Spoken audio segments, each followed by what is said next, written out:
Hi everybody, it's Usernamekate here. Welcome back to the channel. Now I appreciate it's been a long time since I've had the Suzuki GSX-8TT on the channel. We need to change that, we need to revisit it, and that's exactly what this video is. So if you're interested to come along with me whilst I ride the Suzuki TT, then definitely keep watching.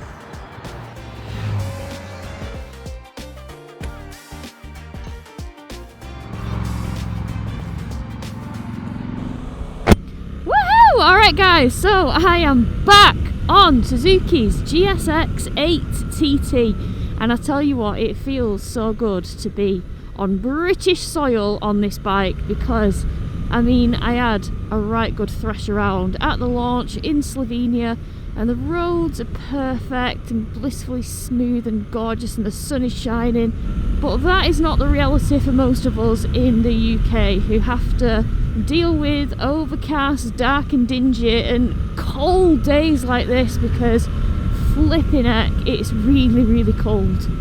Like, I am layered up to the eyeballs and I'm still feeling it a little bit.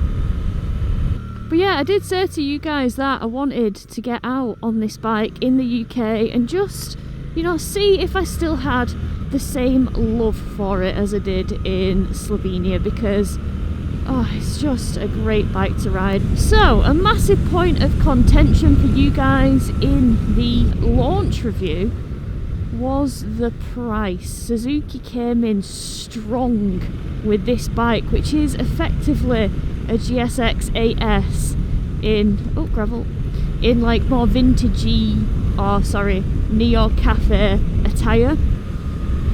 So it's quite hard to justify that almost £10,000 price tag versus the 8S, but they have listened to feedback, it seems, because at the moment they have £1,000 dealer contribution on this bike, as well as a 5.9% finance offer as well, probably to try and get more people on this bike because, you know what, it really is an absolute gem of a bike. And it's such a shame that people are put off by the price because it's an absolute hoot to ride. Like, an absolute hoot.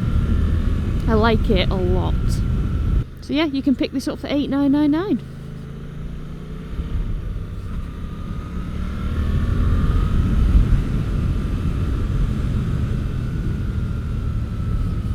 That's nice of it. We have to give way here, but all is clear. Beautiful. Nice. Oh, it just reminds me of how it handles just through the bend. Oh, it's just lovely.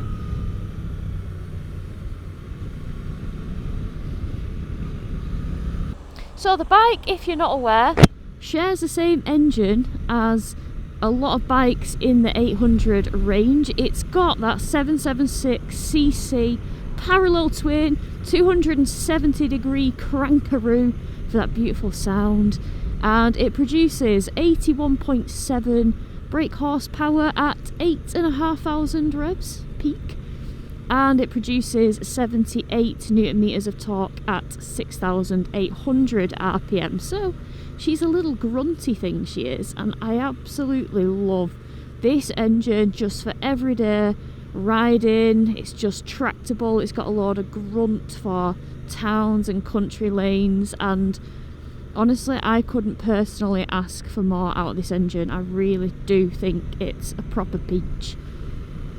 Now, one of the things that I did find transformative with the GSX-8R was putting some Michelin Road 6s on. It absolutely transforms the handling and the confidence of this bike because, you know, it's a little bit dark and dingy in the UK today and I don't have the utmost faith in the OEM on this.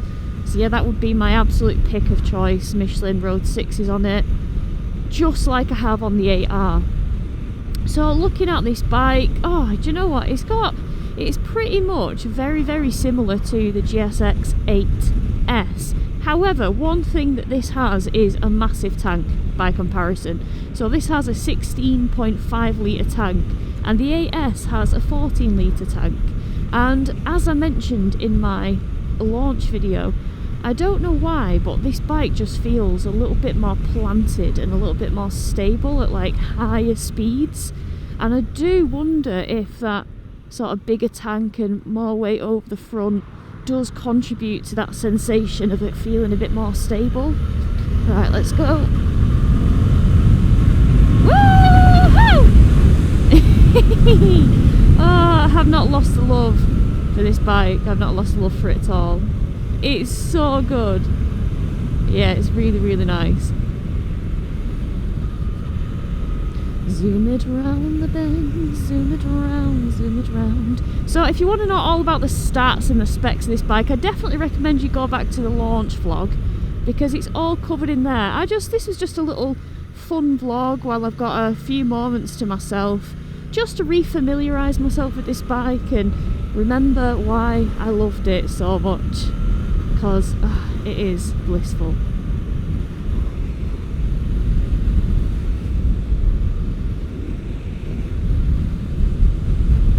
So with this we got tapered bars, we got bar end mirrors, and then bar end mirrors are very, very good, by the way. They're very good at not vibrating, and they're nice and big, and I think they also look quite stylish as well, which is brill. The seat height on this are very manageable, 810mm. It's great for my little stumpers, and I also think the weight's pretty reasonable. It's 203 kg. I mean, it's a fair bit weightier than a lot of bikes in its class, but you know, there are pros and cons to extra weight, so it does help this bike feel quite planted and quite stable. You know, maybe that's another thing why it feels so planted versus maybe the 8S, but I'm not entirely sure what the weight of that is. I'd have to check, but I'd imagine it's got to be under 200 kg, right? It's got to be. People are doing mad moves today on this 50 road. But yeah, it's just lovely. We've got 4-piston radially mounted Nissan calipers on the front, and they just stop really, really well. The suspension on this is taken from the 8S, not the 8R. Now that surprised me a little bit, especially with the premium price tag that this bike clings onto. I would have thought they would have put the better damped suspension of the R on this bike, but it was a choice that they didn't go for. And to be fair, for me, for my weight, I don't have a problem with the suspension at all. But if you're a bit of a heavier rider, perhaps the R suspension might be a bit more tolerant of your weight.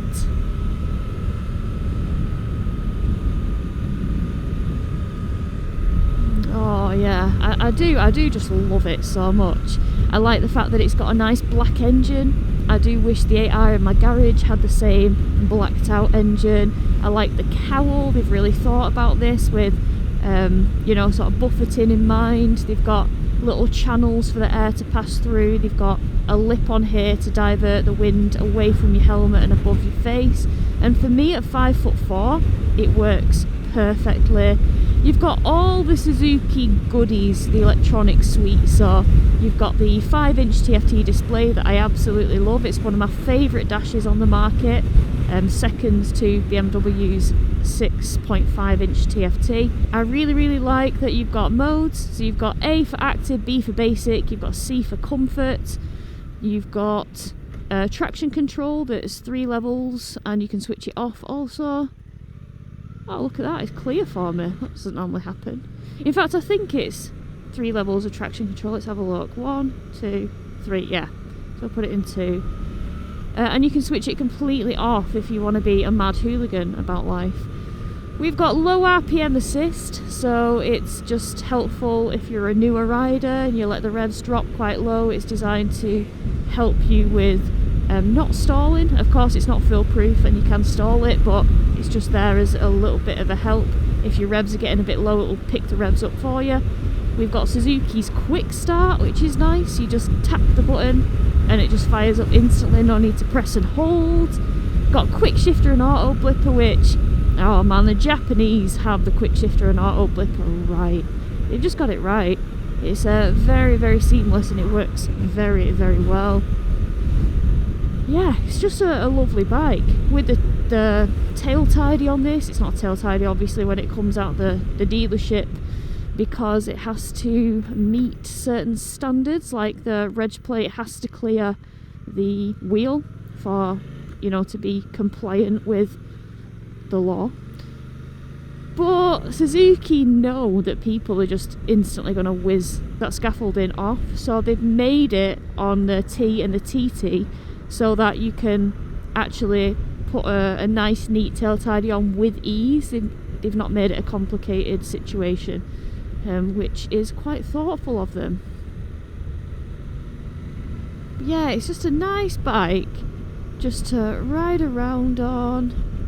Oh, it doesn't have cruise control, and I know that is another point of contention for people, but I do believe there is an aftermarket Viridian one, which a lot of people have put on the likes of like the V-Strom 800RE, the V-Strom 800D that shares the same engine, with some success. They say it's quite good, so if that's a deal breaker for you when it comes to the T, you know, maybe have a look at the price of that and see if it's worthwhile for you.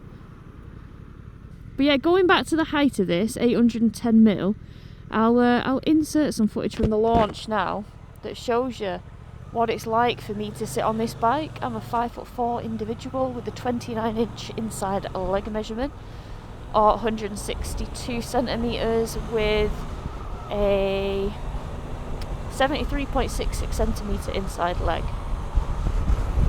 And that's what it's like for me to sit on. But no, I really like the wide tapered bars on this, just great for leverage.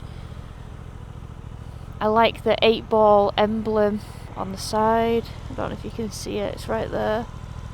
I'll insert some footage of that so you can see what that looks like. I don't know, I like the Suzuki raised badging, I think it's quite nice. We've got black forks on this, on the T we've got gold forks. We've got a very comfortable seat. When I say it's comfortable, it's so comfy. In fact, I do wonder if I could put a seat like this on the 8R. I definitely need to try and find out, because it's just so plush. I could ride around all day with this seat. Very, very comfy. And the T has a seat height of 815mm, so the seat is 5mm thicker in that tuck and roll seat, I want to call it. But for some reason I just find this seat a little bit more comfy, which is very strange. Oh, and another thing, it's got a lithium ion battery. So yeah, really enjoying being back out on this. I can't wait to put some more miles on it whilst I've got it, and then drop it back off with Suzuki. Alright, well I hope you've just enjoyed this little re-familiarisation with the bike, and I'll catch you all on the next vlog. Bye!